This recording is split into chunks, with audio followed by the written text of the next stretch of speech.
있는 자에게든지 가까운 데 있는 자에게든지 평강이 있을지어다 평강이 있을지어다 내가 그를 고치리라 하셨느니라.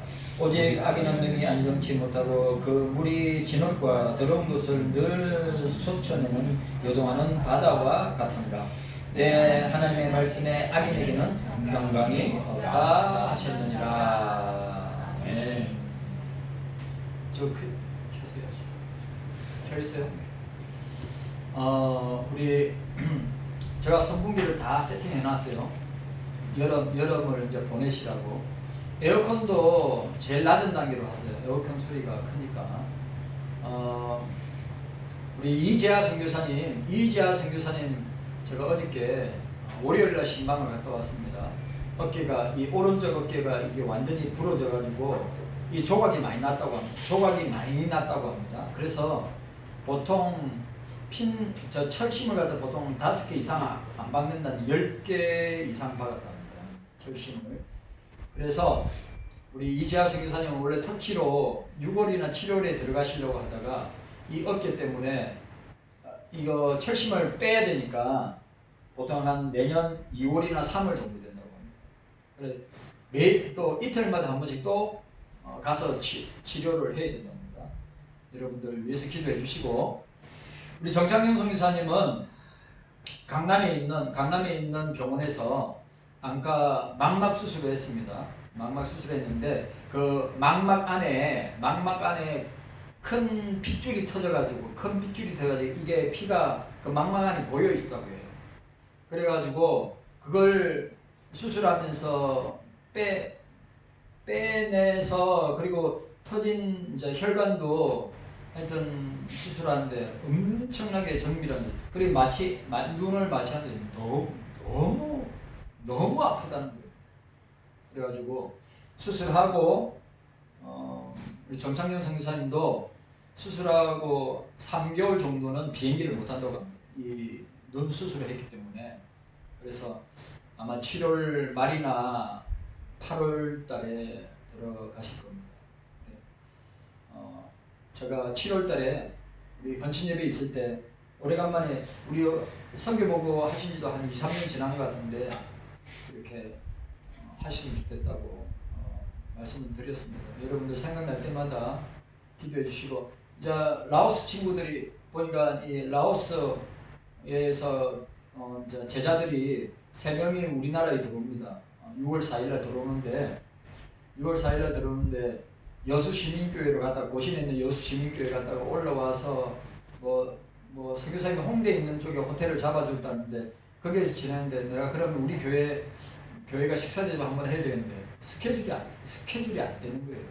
스케줄이 다 있어가지고 스케줄을 잡으려 하니까 선교사님 이날은 누구 만나야 되고, 이날은 누가 에스코트하고, 이날은 누구 해가 보니까 우리하고 시간이 하나도 안 맞는 거예요. 그래가지고 18일날 6월 18일에 들어가는데 우리가 저 교육자 수련대회가 15, 16, 17일에 했거든요. 그래가지고 위에서 여러분들 기도해 주시기를 바랍니다.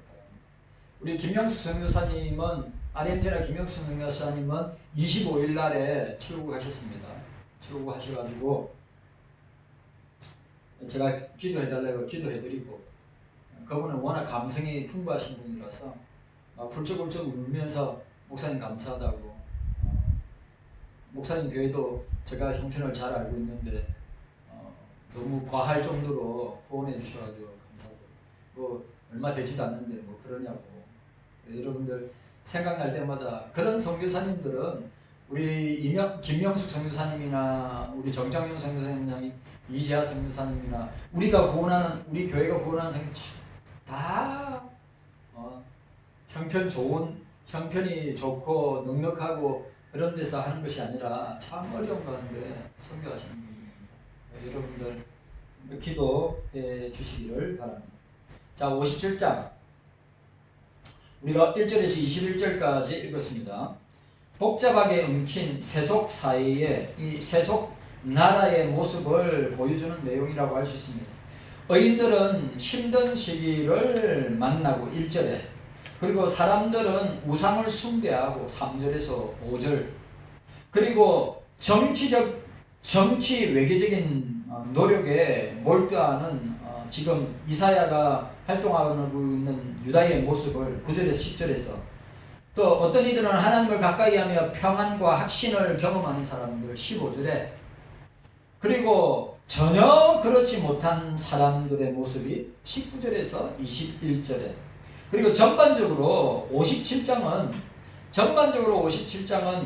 의인이 누리는 평안 1절과 2절에, 그 다음에 악인들의 불안 20절과 21절에, 그리고 엄녀에 속한 자들이라 말은 우상 숭배에 빠져 있는 자들, 우상을 만들고 숭배하는 자들 3절에서 13절.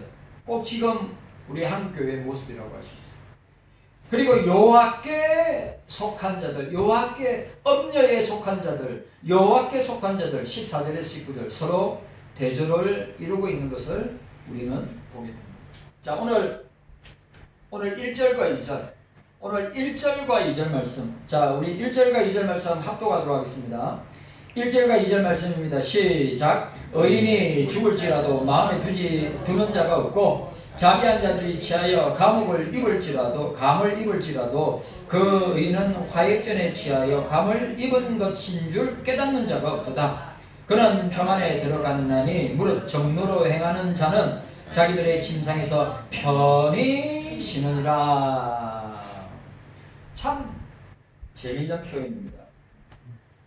오늘 자 57장 1, 2절이 56장과 자연스럽게 이어지는 것을 보게 됩니다. 뭐와 대조됩니까? 56장의 9절에서 12절까지. 자, 보세요. 9절에서 12절. 행악자들, 들의 짐승들아, 살림 중에 짐승들아 다 와서 삼키라. 그 파수꾼들은 소경이요 다 무지하며 벙어리 개라. 능히 짖지 못하며 다 꿈꾸는 자요 누운 자요 잠자기를 좋아하는 자니, 이 개들은 탐욕이 심하여 족한 줄 알지 못하는 자요 그들은 몰각한 목자들이라. 다 자기 길로 돌이키며 어디 있는 자이든지 자기 이만 도모하며 피차이기를 오라. 내가 포도주를 가져오리라. 우리가 독주를 잔뜩 먹자. 내일도 오늘같이 또 크게 넘치리라 하느니라.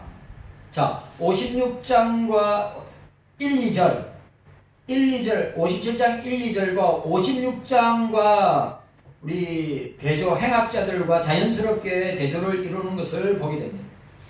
56장은 이스라엘 지도자들의 방탕함을 신랄하게 지적한 내용으로 마감을 하고 있습니다. 오늘 여러분들 아시다시피 지금 이제 6.3 선거를 앞두고 선거운동을 하는데, 여러분 아직 우리 박근혜 전 대통령이 여러분 아시 대전에도 가고 또 울산에도 가고 부산에도 가고 대구에도 가고 그게 한단 말이죠. 이재명도 지금 부산에 가서 선거 운동을 하고 있어요. 이재명은 대통령이기 때문에 그 선거 운동하면 그게 탄핵 사유가 되는 거예요. 그래 자같이 가서 해파티 하다는 거예요.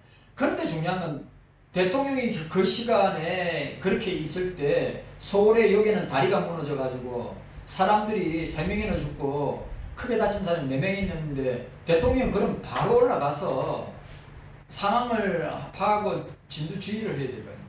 아니 부산에 내려가서 해파티 한다고 자갈치 지정에서 해파티하고 막 먹고 마시고 즐기고, 꼭 여기에 나타난 이스라엘의 지도자들의 모습과 별반 다르지 않다. 그리고 한국교회 지도자들의 모습과 다르지 않다 라고 하는 것을 우리가 보게 됩니다.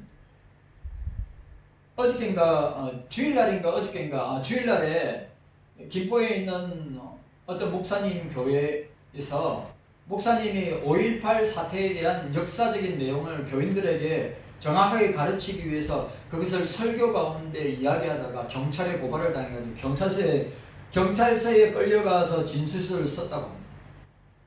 여러분 몰라요. 교인 중에 그랬는지 아니면 방송을 보고 고발했는지 그거는 모르겠는데, 그렇게 경찰서에 가서 5.18 사태. 5.18 사태는 그러니까 지금 정부나 민주당에게는 거의 뭐 여러분 금단의 세계입니다. 금단의 세계. 잘못 말하면 지금은 그걸 잘못 말하면 진짜 감옥에 가는 아시죠? 그 잘못 말하면 징역 5년에다 벌금이 5천만 원입니다.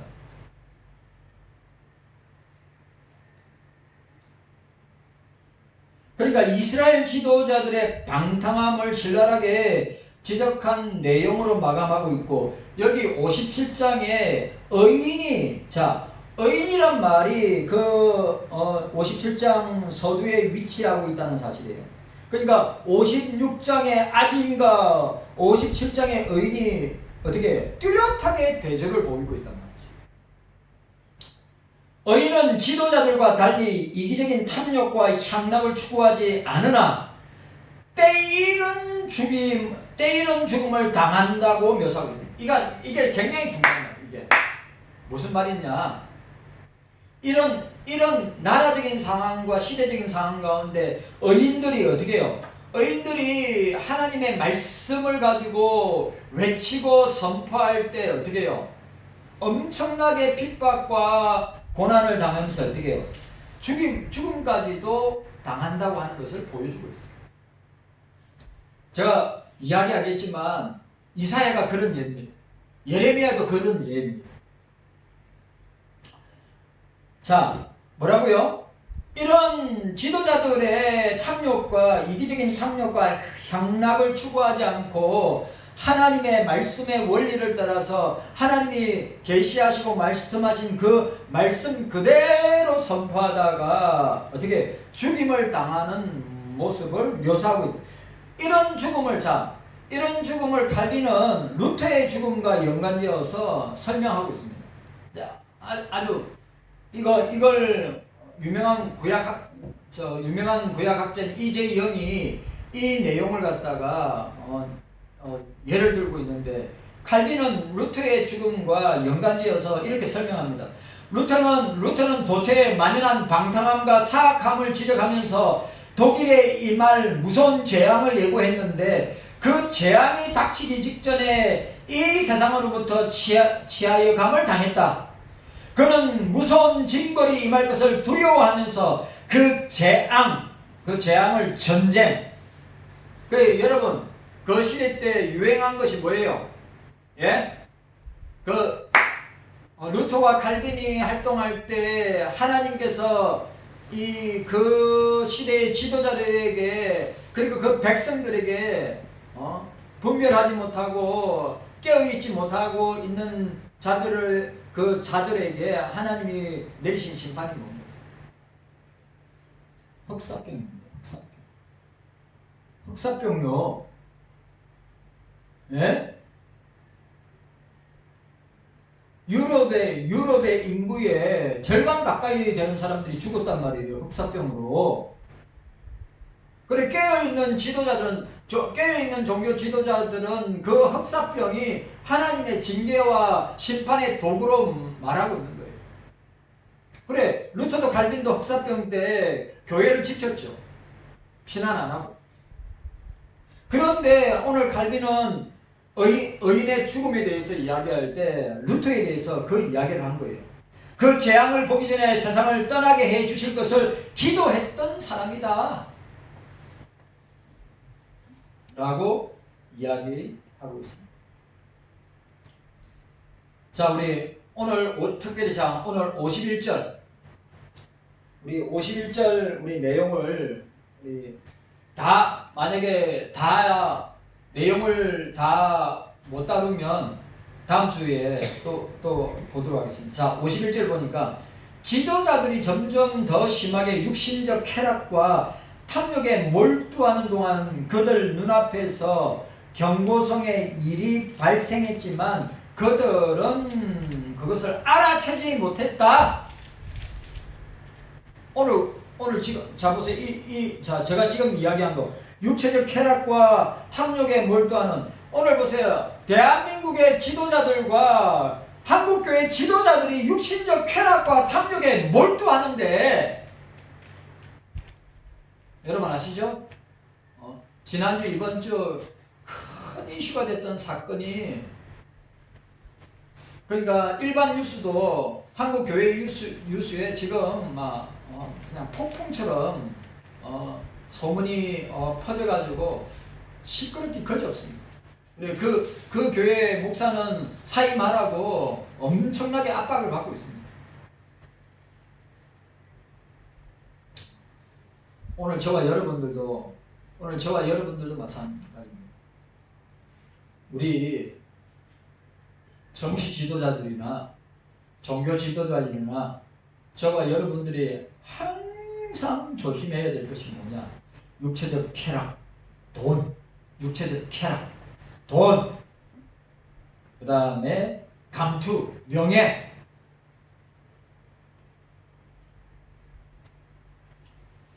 더욱이 그들의 지도력의 부재 때문에 많은 백성들이 같은 덫에 걸려들고 똑같이 영적으로 무지하고 영적으로 무감각한 것을 우리에게 보여주고 있습니다.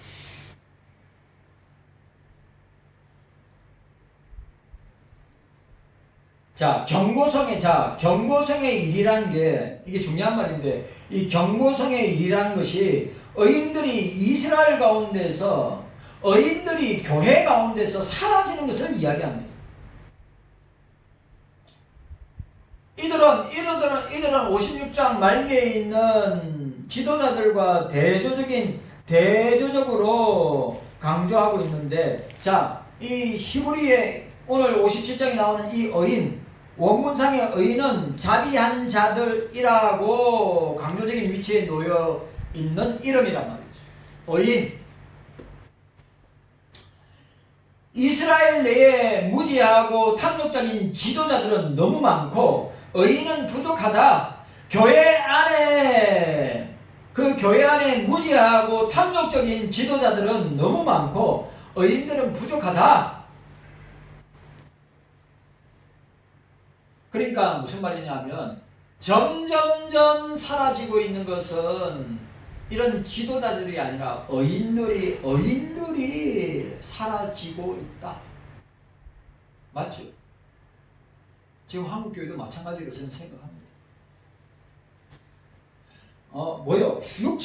육체적인 쾌락과 탐욕에 몰두하는 지도자들은, 정치 지도자든 종교 지도자든 그렇게 많은데, 그것에 대해서 말씀 앞에 깨어있어서 말씀을 가지고 이사야나 예레미야처럼 그 말씀을 선포하는 의인은 계속 줄어들고 있다.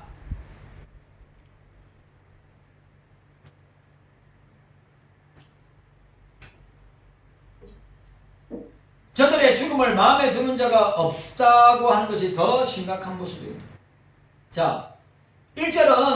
1절은 참된 성도들에게 적대적인 부패한 사회의 모습을 보여주고 있습니다. 그 적대적인 세력이 반드시 비종교적인 부류인 것은 아닙니다. 그러니까 비종교적인 것도 해당되고 종교적인 것도 해당된다 이 말이죠. 그러니까 정치 지도자들도 해당되고 종교 지도자들도 해당된다 이 말이죠. 참된 신앙을 가장 격렬하게 핍박하는 자들이 바로 형식주의적인 정치 지도자들, 형식적인 종교 지도자들이라고 생각합니다. 지금 보세요. 대한민국의 정치 지도자들, 한국교회의 지도자들이 그렇지 않은가? 그렇지 아니한가? 그러니까 참된 믿음과 참된 신앙을 가지고 하나님의 말씀을 선포하면서 그 말씀을 붙잡고 자기의 믿음과 신앙을 지키려고 하는 그 사람들을 가장 강력하게 격렬하게 핍박하는 자들이 오늘 뭡니까? 형식적인 종교 지도자들, 형식적인 정치 지도자들이 아닌가 하는 것을 우리가 보게 되는 것이죠. 자, 오늘 보시기 바랍니다. 1절에 보니까 자, 오늘 1절에 보니까 뭐라고 되어 있습니까? 1절에 의인이 죽을지라도, 자, 의인이 죽을지라도 치하여 감을 입을지라도. 자, 오늘 보시기 바랍니다. 의인이 죽을지라도 마음에 드는 자가 없고 자리한 자들이 치하여 감을 입을지라도 그 의인은 화액전에 치하여 감을 입은 것인 줄 깨닫는 자가 없도다 라고 하어 있습니다. 자, 여기 의인이 차리크 의인인데, 자, 의인의 뜻이 뭡니까? 여호와를 의지하고 말씀의 신앙의 믿음의 정로를 행하는 자. 여러분, 의인이 여기 이사야가 말하는 의인이 뭡니까? 여호와를 의지하며 신앙과 믿음과 말씀의 정로를 행하는 자를 말하는 것입니다.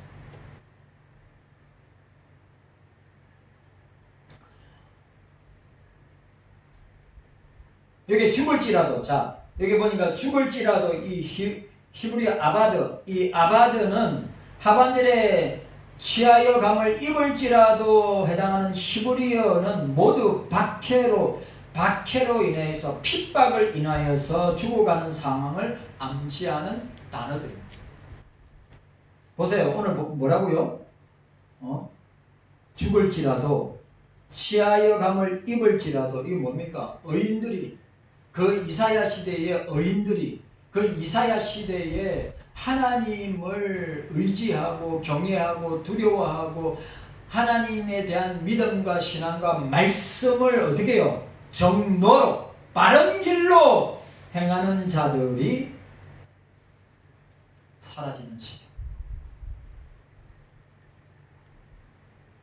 오늘 이 시대입니다.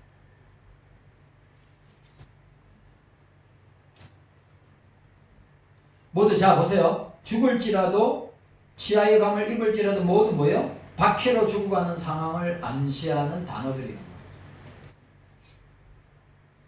자, 남유다에도 무고한 피를 흘리게 하는 왕들이 많았습니다. 자, 남유다의 왕 중에 가장 악한 왕이 누구였어요? 므낫세의 아버지가 누굽니까? 히스기야입니다. 므낫세의 아버지가 히스기야입니다. 히스기야는 종교개혁의 왕이고 히스기야는 정치, 경제, 사회, 여러분 이스라엘 남유다 역사 가운데 가장 뛰어난, 전에도 후에도 너와 같은 왕이 일어나지 아니할 거라고 말한 사람이 히스기야입니다. 그리고 그 아들이 누굽니까? 므낫세입니다. 그런데 남유다 역사 가운데 통치 기간이 가장 긴 왕 중에 한 사람이 므낫세입니다. 51년. 51년 통치 기간들이 남유다의 사람들이 살았단 말이에요. 51년 동안 가장 악한 왕이었던, 그러나 말년에 회개하고 돌이켰던, 그러나 므낫세로 인하여서 바벨론에게 멸망을 자초하게 된 원인을 제공한 사람이 므낫세입니다. 그런데 오늘 보세요. 열왕기하 21장 16절에 자, 므낫세를 어떻게 표현하느냐? 므낫세가 여호와 보시기에 악을 행하여 유다로 범하게 한 그 죄 외에 또 무죄한 자의 피를 심히 많이 흘려 예루살렘 이가에서 저까지 가득하였더라. 그러니까 예루살렘 오른쪽에서부터 왼쪽까지 예루살렘 전체가 다 므낫세의 악행으로 가득했다 이 말이에요.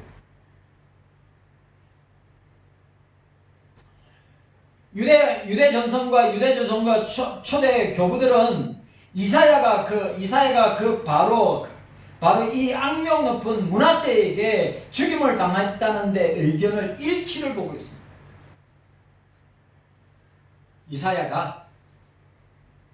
므낫세 왕에게 51년 동안에 통치하는 가운데, 그러면 주님은 그때 뭐 하셨는가? 하나님은 그때 뭐 하셨는가? 왜 침묵하셨는가? 왜 그냥 두셨는가? 그래 묻고 질문하는 사람이 있습니다. 여러분, 오늘 대한민국과 한국 교회 상황이 그 문화세 시대와 너무 비슷하고 닮은 시대입니다. 정치적으로 정치 지도자, 종교 지도자 타락할 대로 타락한, 그리고 이 의인으로 대변되는 이사야가 결국 하나님의 말씀을 선포하다가 어떻게 됐습니까? 결국 죽임을 당하지 않습니까? 그리고 예레미야는 누구한테 죽임을? 시드기야에게 죽임을 당합니다. 다 이사야도 예레미야도 다 순교를 당합니다. 누구에게? 악한 왕들에 의해서. 그러니까 여러분, 유대 전성이나 초대 교부들은 이사야가 므낫세 왕에 의해서 처참하게 죽임을 당했다고 보는 것인데, 모두 다 같은 생각과 같은 의견을 일치를 보고 있음을 보게 됩니다. 여기에 자비한 자, 오늘 1절에 보니까 자비한 자들이라고 했습니다. 자비한 자들은 문자적으로 변함없는 신실한 사랑의 사람들. 의인은 뭐라고 했죠? 의인은 뭐라고 했습니까? 여호와를 의뢰하고 여호와를 경외하고 두려워하고 그 신앙과 믿음과 하나님의 말씀을 정로로 행하는 자, 의인이다. 근데 오늘 뭐라고 했습니까? 자비한 자들은 문자적으로 뭐예요? 변함없이 신실한 사랑의 사람들이라고 뜻을 갖고 있어요. 그러니까 여호와께 변함없는, 다함이 없는 사랑으로 사랑하는 자들이라 이 말이에요. 오늘 여러분, 오늘 저와 여러분들이 의인이 되어야 될 줄로 믿습니다. 저와 여러분들이 자비한 자들,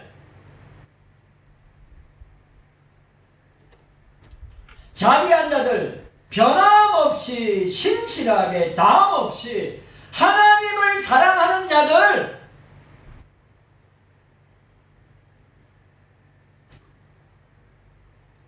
오늘 여기 보니까 오늘 본문에 치하여 감을 입을지라도 라고 했습니다.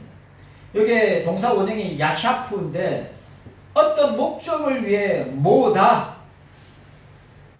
그러니까 여기서 선조에게로 모이다, 다른 말로 선조에게로 돌아가다, 이 말은 뭡니까? 치하여 감을 입을지라, 이 말은 죽는다 라고 하는 뜻을 표현하는 말입니다. 그러니까 의인이, 오늘 보세요, 오늘 이사야가 활동하던 시대에 의인들은 극히 적었을 뿐만 아니라 악이 행행하고 정치 지도자든 종교 지도자든 온갖 육체적 쾌락과 돈과 명예와 온갖 감투를 좋아하면서 의인들을 핍박하고 그 의인들을 죽이는 악행을 행하였던 그 시대에 있었던 의인들을 주님이, 하나님 어떻게 했었다고요? 미리 데려가셨다는 말이에요.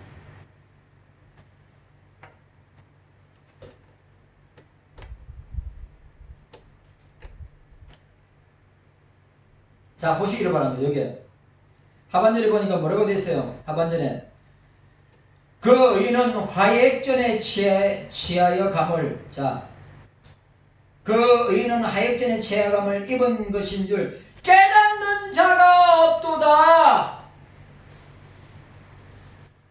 오늘 이 시대에 우리의 실상이고 우리의 모습이란 말이에요.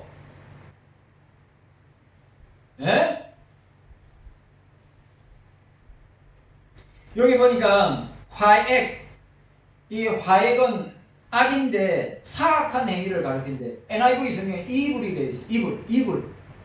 덮는 이불 말고요. 영어 이불. 화액전에라고 하는 말은 두 가지로 번역하는데 첫 번째로 화액의 결과로 보는 것입니다.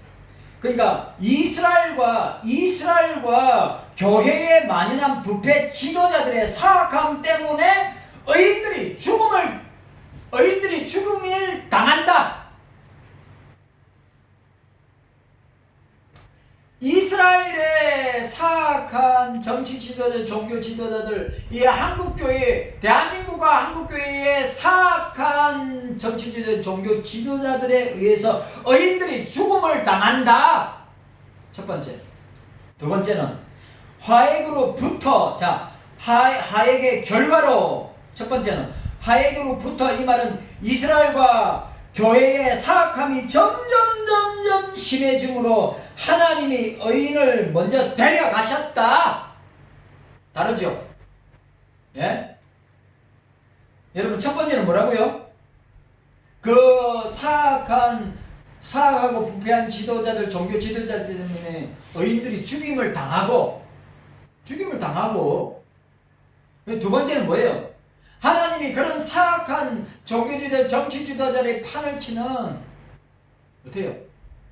대한민국과 한국교회 안에 그냥 그 의인은 미리 주님이 그 생명을 거두어서 데려가는 것. 질문. 여러분들은 전자가 좋아요? 후자가 좋아요? 여러분 질문. 전자가 좋아요? 후자가 좋아요? 악인을 대표하는 정치 지도자, 종교 지도자들 때문에 죽임을 당하는 게 좋으냐? 아니면 악인의 대표하는 정치 지도자, 종교 지도자들이 악을 행하면서 의인들을 괴롭히고 핍박과 한란을 줄 때 하나님이 미리 데려감을 당하는 것이 좋으냐? 전자요, 후자요? 빨리 대답하세요. 전자요, 후자요? 전자가 좋아요? 그러면 우리 경상도가 직살나게 고생하다가 죽는 거예요. 그러나 뭐요? 두 번째는 뭡니까? 두 번째는 그런 어마어마한 정치적인 종교적인 핍박과 한란 가운데 꼭 요한계시록에 적그리스도가 나와서 이 붉은 용이 적그리스도가 나와서 교회를 두 정인 여인인 교회를 그리스도인들을 핍박할 때, 박해할 때 미리 주님이 그들을 시온산으로 이끄시는, 천국으로 이끄시는, 그들을 미리 그 죽음 가운데서 어떻게 해요? 생명을 인도하시는 그런 역사랍니다.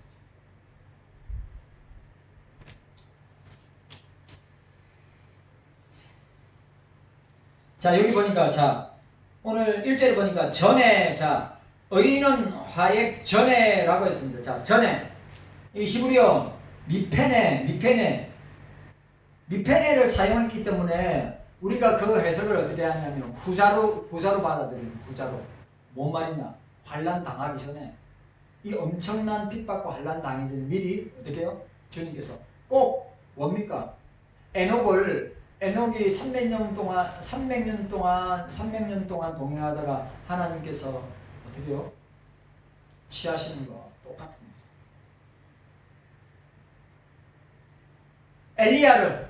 엘리야를 하나님이 산채로 끌어올려. 엘리야와 엘리사 시대가 얼마나 무서운 시대였어. 아합과 이세벨이 활동하던데, 이세벨이 엘리야를 내가 당장 너를 생명을 거둬 죽이겠다고 할 때, 이스라엘과 교회 내 사악함이 너무나 만연했고 그로 인한 비참한 파멸이 임박하 있으므로 하나님이 의인들을 미리 데려가신 것은 오히려 그들을 위한 자비로운 배려였다.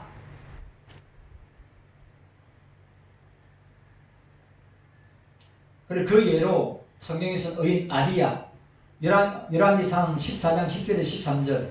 성경에서는 의인 아비야의 죽음을 가리켜 그를 긍휼히 여기신 하나님의 도구로 묘사한 것을 보게 됩니다. 자, 따라서 이스라엘에서 교회에서 의인들이 점점 사라지는 것은 위급한 상황이 가까이 왔다고 하는 것을 하나님이 사인으로, 신호로 보여주시는 것이라 이 말이에요.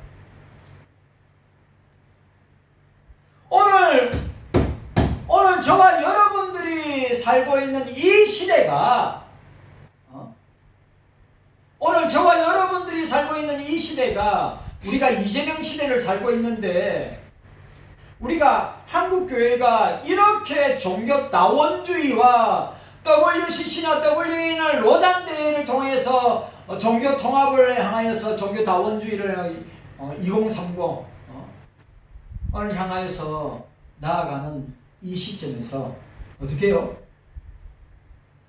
하나님께서 위급한 상황 가운데 가까이 오고 있음을 어떻게 해요? 영적으로 시그널을, 신호를 보내주고 있는데 오늘 여러분 한국교회 문제가 뭐예요? 예?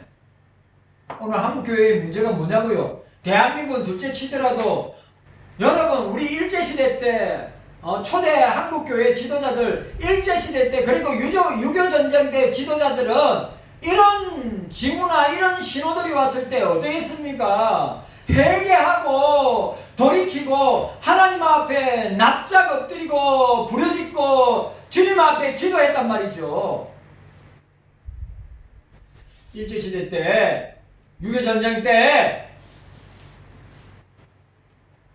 그런데 지금은 군사 독재보다 더 독재로 가고 있는, 전제주의 독재 국가로 가고 있는, 완전 중공을 모방하는, 시진핑을 모방하는 그런 길로 가고 있는데도 보세요. 그런 길로 가고 있는데도, 그런 길로 대한민국이 가고 교회가 그렇게 가고 있는데도 알아차리는 자들이 없다.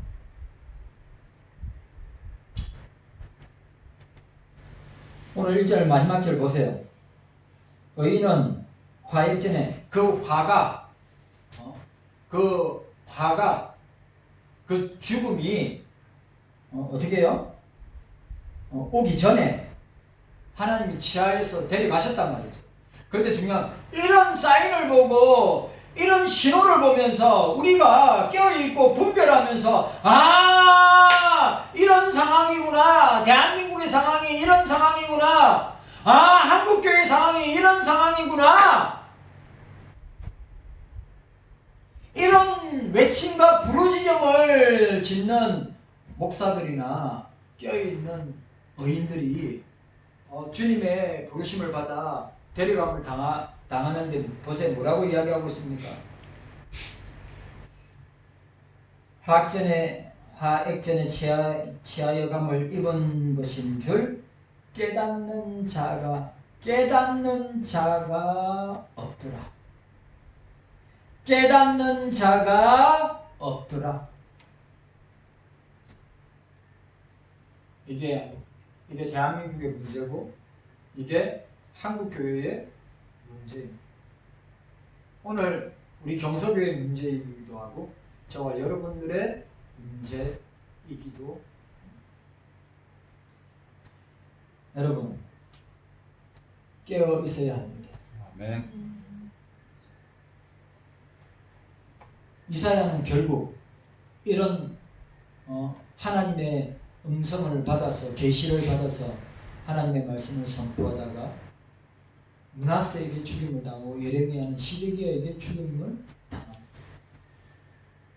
우리도 마찬가지입니다.